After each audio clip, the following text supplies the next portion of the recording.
പ്രിയ കൂട്ടുകാരെ നമസ്കാരം. Puthuppally today live ന്യൂസിലേക്ക് സ്വാഗതം. എല്ലാവർക്കും ആദ്യം തന്നെ ഒരു നന്ദി അറിയിക്കുകയാണ്. കാരണം പുതുപ്പള്ളി ടുഡേ ന്യൂസ് 50K ഫോളോവേഴ്സിലേക്ക് കടന്നിരിക്കുകയാണ്. അപ്പം നിങ്ങളുടെ എല്ലാം സപ്പോർട്ട് കൊണ്ടാണ് ഇത് സാധിച്ചത്. അപ്പം മുന്നോട്ടും നിങ്ങളുടെ എല്ലാം സഹകരണവും സപ്പോർട്ടും ഉണ്ടാകും എന്നുള്ള പ്രതീക്ഷ എനിക്കുണ്ട്. അതുകൊണ്ട് മറ്റൊരു കാര്യം കൂടെ നിങ്ങളുടെ ശ്രദ്ധയിൽപ്പെടുത്താൻ വേണ്ടിയാണ് ഞാൻ ഈ വീഡിയോ ആയിട്ട് വന്നിരിക്കുന്നത്. അപ്പം നമ്മുടെ വീഡിയോയ്ക്കകത്ത് ഇപ്പോൾ ഒരുപാട് ആൾക്കാർ നല്ല രീതിയിൽ സപ്പോർട്ട് ചെയ്യുന്നുണ്ട്. കുറച്ച് ആൾക്കാരൊക്കെ മോശമായിട്ടൊക്കെ സപ്പോർട്ട് ചെയ്യുന്നുണ്ട്. പക്ഷെ എനിക്ക് അവരോടാരും പിണക്കമില്ല. കാരണം ഒരു വീഡിയോ സമൂഹ മാധ്യമങ്ങളിൽ പോസ്റ്റ് ചെയ്യുമ്പോഴത്തേന് അതിൻ്റെ അകത്ത് നെഗറ്റീവും വരും, പോസിറ്റീവും വരും. അങ്ങനെയാണ് കൂടുതൽ എല്ലാ വീഡിയോയ്ക്കും അങ്ങനെ വന്നുകൊണ്ടിരിക്കുന്നതാണ്. അപ്പം അതൊന്നും സാരമില്ല. അപ്പം എല്ലാവരോടും നന്ദിയുണ്ട്. കാരണം അവർ കുറ്റം പറഞ്ഞുകൊണ്ടൊക്കെ ആയിരിക്കും. അവർ കുറ്റം പറയുന്നവരുണ്ട്, സപ്പോർട്ട് ചെയ്യുന്നവരുണ്ട്. എല്ലാം കൊണ്ടല്ലേ നമ്മൾ ഈ ഇത്രയും ഫോളോവേഴ്സൊക്കെ നമുക്ക് വരുന്നത്. അപ്പം നല്ല രീതിയിൽ ചാനൽ മുന്നോട്ട് പോയിക്കൊണ്ടിരിക്കുകയാണ്. അപ്പം നിങ്ങളോട് മറ്റൊരു വിഷയം സംസാരിക്കാൻ വേണ്ടിയാണ് ഞാൻ വന്നത്. നമ്മുടെ പുതുപ്പള്ളി പരിസരങ്ങളിലൊക്കെ ഒരുപാട് ഗവൺമെന്റ് സ്കൂളുകളൊക്കെ ഉണ്ട്. അപ്പൊ ആ സ്കൂളിന്റെ പരിസരങ്ങളിലും ഒക്കെ ഒരുപാട് ഇപ്പൊ ഈ കഴിഞ്ഞ ഇടയ്ക്ക് ഒരു അപകടം നടന്നത് നിങ്ങൾക്കറിയാം. നമ്മുടെ ഒരു കുട്ടി ബോൾ കളിച്ചുകൊണ്ടിരുന്നപ്പോഴത്തേന് ഷീറ്റിന്റെ മുകളിൽ കയറി ഷോക്കേറ്റ് മരിച്ച്. അപ്പൊ അതിന്റെയൊക്കെ ഉത്തരവാദിത്വം വന്നിരിക്കുന്നത് HMനൊക്കെയാണ് കേസ് വന്നിരിക്കുന്നത്. അപ്പൊ HMനെ സസ്പെൻഡ് ചെയ്യുകയൊക്കെ ആയിട്ടുള്ള വാർത്തകളൊക്കെ കണ്ടിട്ടുണ്ട്. അപ്പൊ ഈ സ്കൂളിലെ ടീച്ചർമാരും അതുപോലെ PTA അടക്കമുള്ള ഒരുപാട് ആൾക്കാർ ബുദ്ധിമുട്ടുന്ന ഒരുപാട് പ്രശ്നങ്ങളുണ്ട്. കാരണം ഒരു സ്കൂളിന് എന്തെങ്കിലും കൂടുതൽ ഇപ്പം അവിടെ ഒരു അപകടകരമായിട്ടൊരു മരം നിൽക്കുന്നു, അല്ലെങ്കിൽ ഒരു കെട്ടിടം ഇടിഞ്ഞു വീഴാറായി നിൽക്കുന്നു, ഇതെല്ലാം ഇവർ അന്നേരം തന്നെ റിപ്പോർട്ട് ചെയ്യുന്നതാണ്. പക്ഷെ ഇതിന്റെ തലപ്പത്തിരിക്കുന്ന ഉദ്യോഗസ്ഥ വൃന്ദങ്ങളുണ്ട്, അവരാണ് ഇത് മൈൻഡ് ചെയ്യാതിരിക്കുന്നത്. നമ്മുടെ നാട്ടിലൊരു വലിയ പ്രശ്നം എന്ന് പറയുന്നത് ഒരു അപകടം നടന്ന ആരുടെയെങ്കിലും തല പോയെങ്കിൽ മാത്രമേ ഈ കസേരയിൽ ഇരിക്കുന്നവനൊന്ന് എഴുന്നേക്കത്തുള്ളൂ. കാരണം അങ്ങനെ അത്രയ്ക്ക് ഞാനിപ്പം 2-3 ഉദാഹരണം നിങ്ങളെ ഒന്ന് ചൂണ്ടിക്കാണിക്കുകയാണ്. നമ്മുടെ പുതുപ്പള്ളിയുള്ള 1-2 സ്കൂളിന്റെ അവസ്ഥയാണ്. അപ്പൊ ചെറുതായിട്ടൊക്കെ പരിഹരിക്കുന്നുണ്ട്. പക്ഷെ ഒരുപാട് ഇവരൊക്കെ വർഷങ്ങളോളം ഇതിന്റെ പുറകെ നടക്കുമ്പോഴാണ് എന്തെങ്കിലും ഒരു ചെറിയ കേസുണ്ട്. നമ്മുടെയൊക്കെ കുട്ടികൾ പഠിക്കുന്ന സ്കൂളുകളാണ്. അവർക്കൊക്കെ എന്തെങ്കിലും ഒരു അപകടം പറ്റുന്ന ഇന്നത്തെ ഇപ്പം കാലാവസ്ഥ എന്ന് പറയുന്നത് നമുക്ക് ശാസ്ത്രജ്ഞന്മാർക്ക് പോലും പ്രവചിക്കാൻ പറ്റാത്ത ഒരു കാലാവസ്ഥയാണ് വന്നിരിക്കുന്നത്. കാരണം ഏത് നിമിഷം മഴ പെയ്യുന്നു, ഏത് നിമിഷം ചുഴലിക്കാറ്റ് പോലെ വന്ന് കഴിഞ്ഞ ദിവസമൊക്കെ ഈ മരങ്ങളൊക്കെ കടപുഴകി വീണൊക്കെ നിങ്ങൾക്ക് കാണാം. അപ്പൊ ഈ സ്കൂളിന്റെ പരിസരങ്ങളിലൊക്കെ നിരവധി മരങ്ങൾ ഇതുപോലെ നിൽക്കുന്നുണ്ട്. അപ്പൊ നമ്മുടെ കുട്ടികളെ കാക്കേണ്ടത് നമ്മുടെ എല്ലാം ഉത്തരവാദിത്തമാണ്. അപ്പൊ നിങ്ങൾ ഈ വീഡിയോ ഒന്ന് കാണാം. ഇത് പുതുപ്പള്ളി ഹയർ സെക്കൻഡറി സ്കൂളാണ്. ഇവിടെ ബോയ്സും ഗേൾസും ഉണ്ട്. അമ്മകുന്നേ സ്കൂൾ എന്നാണ് അറിയപ്പെട്ടുകൊണ്ടിരുന്നത്. ഈ സ്ഥലം അമ്മകുന്നൽ എന്ന് പറഞ്ഞ സ്ഥലമാണ്. ഇതൊരു കുന്നുംപറാണ്. ഈ സ്കൂളിന്റെ പുറകുവശമൊക്കെ ഒരു കുന്നുംപറാണ്. ഈ സ്കൂളിന് ഒരുപാട് സ്ഥലങ്ങൾ പുറകോട്ടുണ്ട്. പക്ഷെ കെട്ടിടങ്ങളെല്ലാം ഈ റോഡിനോട് ചേർന്ന് പണിതുകൊണ്ട് ഇവർക്ക് ഇവിടെ ഒരു ഗ്രൗണ്ടോ കാര്യങ്ങളോ ഒന്നുമില്ല. ഇത് സ്കൂളിന്റെ പുറകുവശമാണ്. പുറകുവശത്തെ ഒരു എൻട്രൻസ് ആണ്. ഇവിടെ ഒരു ചെറിയ ഗ്രൗണ്ട് മാത്രമേ ഉള്ളൂ. എന്നാൽ ആ ഗ്രൗണ്ടിന്റെ ഇപ്പോഴത്തെ അവസ്ഥയാണ് നിങ്ങൾ കാണുന്നത്. മുഴുവൻ കാട് പിടിച്ച്, അതുപോലെ ഇവിടെ ഒരു കെട്ടിടമുണ്ട്. അത് കാണിക്കാൻ വേണ്ടിയാണ് ഞാൻ നിങ്ങളെ ഇപ്പം കണ്ടല്ലോ സ്കൂളിലേക്ക് കെട്ടിടങ്ങൾ, പഴയ കെട്ടിടങ്ങളൊക്കെ ഇടിഞ്ഞു വീഴുന്നതൊക്കെ കാര്യങ്ങളൊക്കെ കണ്ടല്ലോ. കുട്ടികളൊക്കെ അപകടത്തിൽപ്പെടുകയും ഒക്കെ ചെയ്തുകൊണ്ടിരിക്കുമ്പോഴത്തേന് നമ്മുടെ പുതുപ്പള്ളിയിലും ഇതുപോലെ വർഷങ്ങൾ പഴക്കമുള്ള ഒരു കെട്ടിടം ദ്രവിച്ചിവിടെ നിൽക്കുന്നുണ്ട്. അധികാരികൾ ഇതുവരെ ഇതൊന്ന് പൊളിച്ചു നീക്കാനോ, ഇതുപോലെ തടി ഉരുപ്പടികളൊക്കെ ഇതുണ്ട്. ഈ കെട്ടിടമാണ്, നിങ്ങൾ നോക്കിയേ. അതുപോലെ ഇവിടെ ബാത്റൂമുകളും എല്ലാം പണിതിട്ടുണ്ട്. പക്ഷെ അതൊന്നും ഉപയോഗിക്കുന്നില്ല. തൊട്ട് താഴെ അവർക്ക് വേറെ ബാത്റൂമുകളൊക്കെ ഉണ്ട്. ഈ കെട്ടിടമാണ് കണ്ടോ. ഈ കെട്ടിടങ്ങളൊക്കെ ഇടിച്ച് നിരപ്പാക്കി ഇവിടെ നല്ലൊരു ഗ്രൗണ്ട് സ്കൂളിന് തയ്യാറാക്കാൻ പറ്റും. ഇതൊക്കെ എല്ലാവരും വന്ന് വാഗ്ദാനങ്ങൾ കൊടുത്തിട്ട് പോകുന്നതല്ലാതെ ഒന്നും നടപടിയാകുന്നില്ല. അതുപോലെ ഇതുണ്ടോ കെട്ടിടത്തിന്റെ അവസ്ഥ നിങ്ങൾ കാണുക.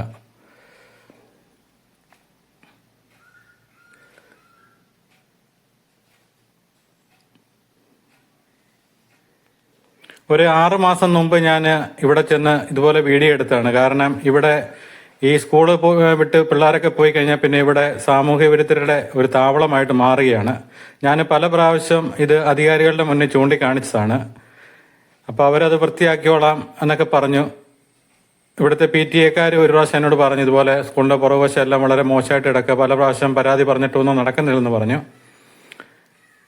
സ്കൂളിനെ സംബന്ധിച്ച് സ്കൂളിന്റെ ഫണ്ട് എടുത്തുകൊണ്ട് ചെയ്യാനുള്ള പരിമിതികൾ വളരെ കുറവാണ്.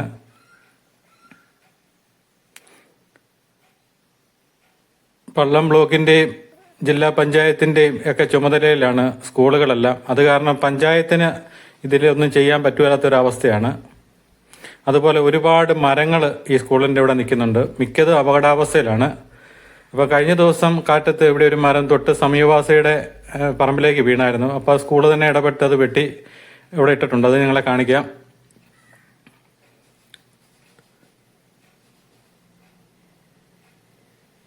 ഈ കെട്ടിടം ഇതിപ്പോൾ ഏറെക്കുറെ ഒരു 8-10 വർഷമായിട്ട് ഈ ഒരു അവസ്ഥയിൽ തന്നെ കിടക്കുകയാണ്. ഉപയോഗശൂന്യമായ ഒരുപാട് സാധനങ്ങളും ആ പരിസരങ്ങളിലൊക്കെ കിടക്കുന്നുണ്ട്.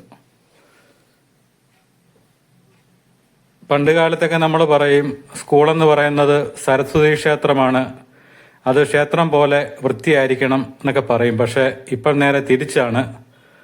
ഇപ്പോൾ സ്കൂളിൻ്റെ മിക്ക പരിസരങ്ങളും ഇതുപോലെ തന്നെയാണ്. കഴിഞ്ഞ ഇടയ്ക്ക് ഒരു 6 മാസം മുമ്പ് ഞാൻ സ്കൂളിൽ ചെന്നപ്പോഴത്തേന് പറഞ്ഞു ഇവിടെ എല്ലാം തെളിച്ചേക്കാമെന്നും പറഞ്ഞ് HM-നോട് ഒരു കുട്ടി വന്ന് പറഞ്ഞാണ്. അതനുസരിച്ച് HM അവർക്ക് വേണ്ട ഫുഡ് കാര്യങ്ങളൊക്കെ ഉണ്ടാക്കി. പക്ഷെ അവരന്ന് വന്നില്ല. ആ പൈസ ഈ HM-ന്റെ കയ്യിൽ നിന്ന് പോയ അവസ്ഥയാണ്.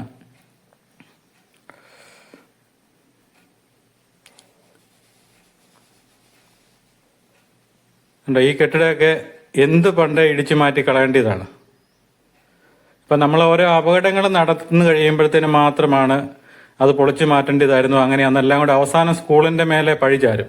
സ്കൂൾ ഇതിൻ്റെ വ്യക്തമായ റിപ്പോർട്ട് മേൽഘടകത്തിലോട്ട് കൊടുത്തിട്ടുണ്ട്. പക്ഷേ അവിടുന്ന് ഒരു നടപടി ഉണ്ടായെങ്കിൽ മാത്രമല്ലേ ഇവർക്ക് ചെയ്യാൻ പറ്റത്തുള്ളൂ. സ്കൂളിലെ ഇപ്പം ടീച്ചർമാരെ സംബന്ധിച്ച് അവർക്ക് പണം പിരിച്ച് ഇത് വൃത്തിയാക്കാൻ പറ്റുമോ?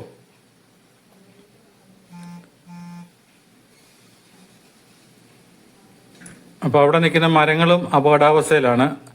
അപ്പം അതെല്ലാം അധികാരികളൊന്ന് ശ്രദ്ധിക്കുന്നത് നല്ലതായിരിക്കും.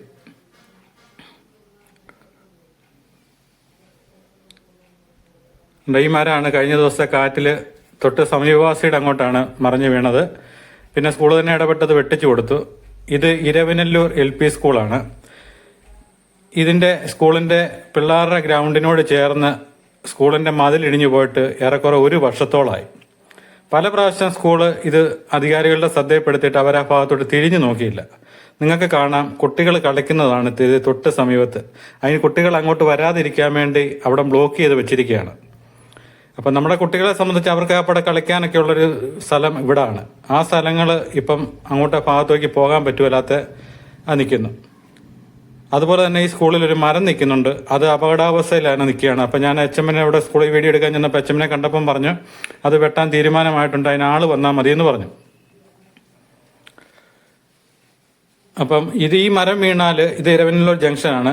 ഇവിടം തൊട്ടുള്ള ലൈന് ഏറെക്കുറെ 4-5 പോസ്റ്റുകൾ, 4-5 അല്ലെങ്കിലുള്ള അതിൽ കൂടുതൽ പോസ്റ്റുകൾ ഒഴിഞ്ഞു പോകും സാധ്യത. ഇതാണ് മരം നിൽക്കുന്നത്, റോഡിലോട്ട് ചാഞ്ഞ് നിൽക്കുകയാണ്. അപ്പം ഇത് വെട്ടാൻ കഴിഞ്ഞ ദിവസം ആൾ വന്നിട്ട് മഴയാണെന്നും പറഞ്ഞ് അവർ പോയെന്നാണ് പറഞ്ഞത്. അവർ പിന്നെ വന്നില്ല.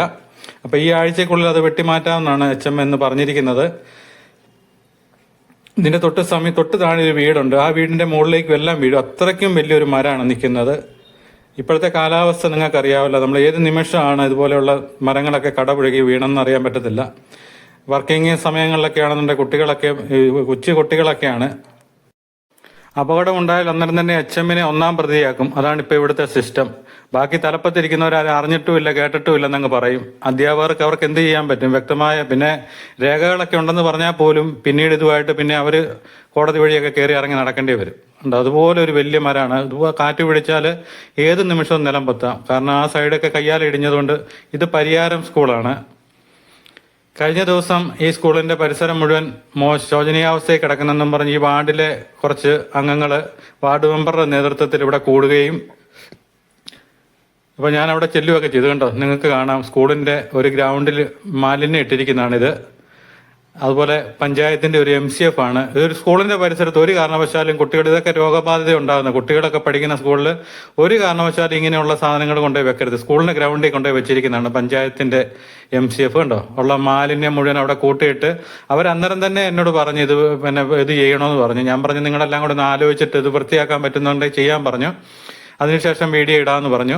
അന്നേരത്തിന് അവരെല്ലാം കൂടെ സ്കൂളിലെ PTA കൂടി അതുപോലെ വാർഡ് മെമ്പറുടെ നേതൃത്വത്തിൽ പഞ്ചായത്തിൽ അറിയിച്ച് പഞ്ചായത്തിൽ നിന്ന് പെട്ടെന്ന് തന്നെ ഇതിന് പഞ്ചായത്ത് സെക്രട്ടറി അടക്കം ഇതിന് ഉത്തരവിട്ട് ഇതെല്ലാം മാറ്റാൻ വേണ്ടി.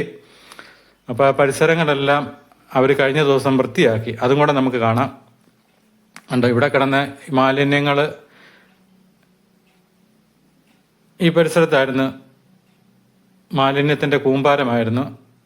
ഇപ്പോൾ ഇവിടുത്തെ വാർഡ് മെമ്പർ സിജി എന്നെ വിളിച്ച് പറഞ്ഞു, സ്കൂളിന്റെ പരിസരത്തെ മാലിന്യം മുഴുവൻ നീക്കം ചെയ്തിട്ടുണ്ട്, ഇനി MCF ഇവിടുന്ന് മാറ്റണം, ഇനിയിപ്പോൾ ഈ ഗ്രൗണ്ടും കൂടെ എല്ലാം നല്ല രീതിയിൽ വൃത്തിയാക്കുകയാണെന്നുണ്ടെങ്കിൽ കുട്ടികൾക്ക് കളിക്കാൻ, ഇപ്പം മിക്ക സ്കൂളിലും കുട്ടികൾക്കൊന്നും കളിക്കാൻ സ്ഥലമില്ലാത്ത അവസ്ഥയാണ്, മിക്കതും കാട് പിടിച്ച് പാമ്പ് ശല്യമൊക്കെ ആയിട്ട് കിടക്കുകയാണ്. ഇത് എറികാട് ഗവൺമെന്റ് UP സ്കൂൾ വെട്ടത്തുകവല. ഈ സ്കൂളിന്റെ മുൻവശത്ത് അപകടകരമായ രീതിയിൽ 2-3 മരം നിൽക്കുന്നുണ്ട്. എല്ലാം വലിയ മരങ്ങളാണ്, മഹാഗണിയാണ്. അതൊക്കെ പുറകുവശത്ത് കണ്ട് നിങ്ങൾക്ക് കാണാം, ഒരു നല്ല കാറ്റ് പിടിച്ച് ഇതെല്ലാം മുഴുവൻ റോഡിലോട്ട് വീഴും. ഇതുപോലെ തന്നെ വർഷങ്ങളായി പരാതി കൊടുത്തിട്ട് ഇതുവരെ അധികാരികൾ വെട്ടിയിരിപ്പം 2 മരം, ഇന്നിപ്പം ഞാൻ HMനെ കണ്ടപ്പോഴത്തേന് 2 മരം വെട്ടിയിട്ടുണ്ട്, ബാക്കിയും കൂടെ വെട്ടാനൊക്കെ തീരുമാനമായിട്ടുണ്ടെന്ന് പറഞ്ഞു. ഇനി അതെന്നാകുമെന്ന് അറിയത്തില്ല. അതുപോലെ തന്നെ ഇവിടെ കുട്ടികൾ കളിക്കുന്ന ഒരു കളിസ്ഥലത്തിനോട് ചേർന്നൊരു മതിൽ അപകടാവസ്ഥയിലായിട്ട് ഏറെക്കുറെ 2-3 വർഷത്തോളമായി. അതൊന്ന് ശരിയാക്കി കൊടുക്കണമെന്നും പറഞ്ഞ് സ്കൂള് അധികാരികൾക്കൊക്കെ, ഇവിടെ കുട്ടികൾ ഇവിടെ കളിക്കുന്നതാണ്. ഇതിന്റെ പുറകുവശത്തെ മതിലാണ് അപകടാവസ്ഥയിൽ നിൽക്കുന്നത്, റോഡിനോട് ചേർന്നുള്ളതാണ്. നമ്മളീ പറയില്ല, കുട്ടികളൊക്കെ ഏത് നിമിഷം ഈ മതിലാണ്, ഇവിടെ എല്ലാം മൊത്തം പൊട്ടിക്കീറിയിരിക്കുകയാണ്. അപ്പോൾ കനത്തെയൊക്കെ മഴ വരുമ്പോഴത്തേന് ഈ സൈഡിലൊക്കെയാണ് പിള്ളേർ വന്ന് കളിക്കുന്നത്. അപ്പോൾ ഞാൻ ഇത് തന്നെ 2-3 പ്രാവശ്യം ഞാൻ ഇത് വീഡിയോയ്ക്കകത്ത് കൊടുത്തിട്ടുള്ളതാണ്, ഈ മതിൽ അപകടാവസ്ഥയിലായിട്ടെന്ന്. ഇതൊക്കെ ഇനിയിപ്പോൾ ഒരു അപകടം നടന്നു കഴിയുമ്പോഴത്തേന് പെട്ടെന്ന് തന്നെ ഓടി വരും, അന്നേരം പിന്നെ വലിയ പണിയും കാര്യങ്ങളൊക്കെ ആയിരിക്കും. അപകടം നടക്കുന്നത് വരെ കാത്തിരിക്കുകയാണ് എല്ലാവരും. നമ്മുടെയൊക്കെ കുട്ടികൾ സുരക്ഷിതമായി പഠിക്കുവാനുള്ള സാഹചര്യം നമ്മൾ തന്നെ ഒരുക്കേണ്ടതാണ്. അത് ഗവൺമെന്റ് സ്കൂളൊന്നും ഇല്ല, സ്വകാര്യ സ്കൂളൊന്നും ഇല്ല, നമുക്ക് എല്ലാവർക്കും ഇത് ബാധകമാണ്.